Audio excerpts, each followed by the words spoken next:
Hello and welcome to the Election Corner on One Man Think Tank.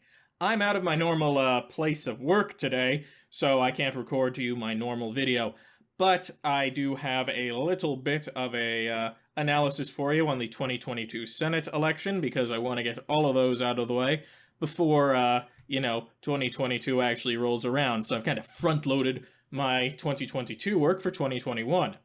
Now, the 2022 Senate election is going to be very interesting because it's going to come down to 4 key seats.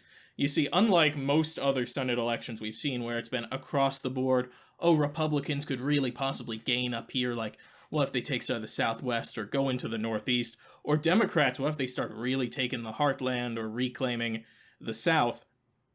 We've got a lot of strong incumbents going into this one.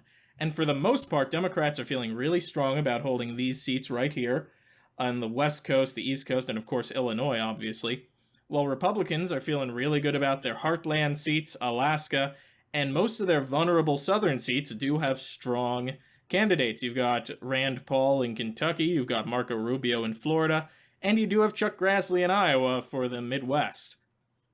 Heck, even Lisa Murkowski in Iowa makes these races interesting. So we've only really got 4 seats up for contention. There's Wisconsin with very unpopular incumbent Ron Johnson, who actually said he was going to retire and doesn't seem to be planning to. Pennsylvania, where incumbent Casey has actually retired, so it's going to be a race between a Democrat and a Republican and a new Republican in an open battlefield. North Carolina, a very bluing state that has not flipped yet. And Georgia, a state that has just flipped blue, and is looking, and you have a Democratic incumbent trying to hold on. What makes this really, really important is Republicans need to win all 4 of these. They need to get to 51 seats if they want to take the Senate. Democrats only need to win 1 state, and they're already liable to do so, in Pennsylvania. They're more likely, in my opinion, to take Pennsylvania than they are to hang on to Georgia. That's how good their chances are in Pennsylvania. But they do have incumbency bias in Georgia as well, so they're probably going to hang on to Georgia. Already you're seeing Democrats expand their lead. Republicans are probably, if they're going to hang on to 2 of these, it'll be Wisconsin and North Carolina. But even then, Wisconsin is really up for contention, and in North Carolina, they're going to need the turnout.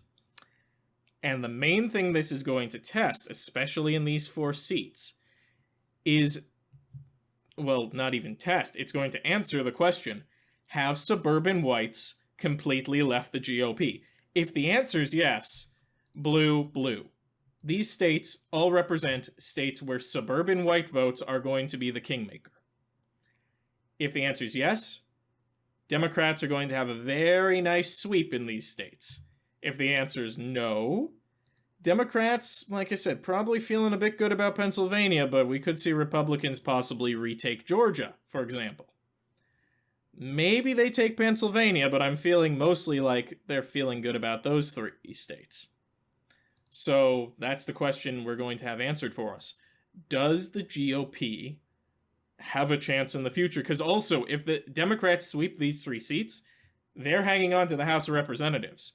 And most likely in 2024, they're keeping the presidency.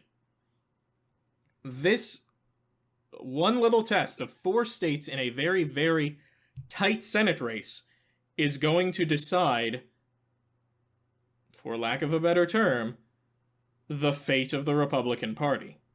So with all that being said, if you like the video, drop a like and a comment down below. If you want to hear more from the channel, click the subscribe button and the notification bell to be alerted when new content is released. If you want to hear more from me outside of YouTube, I have a Twitter at OneManThinkTan1, the Roman numeral, link in the description below. And as always, and most importantly, have a wonderful day.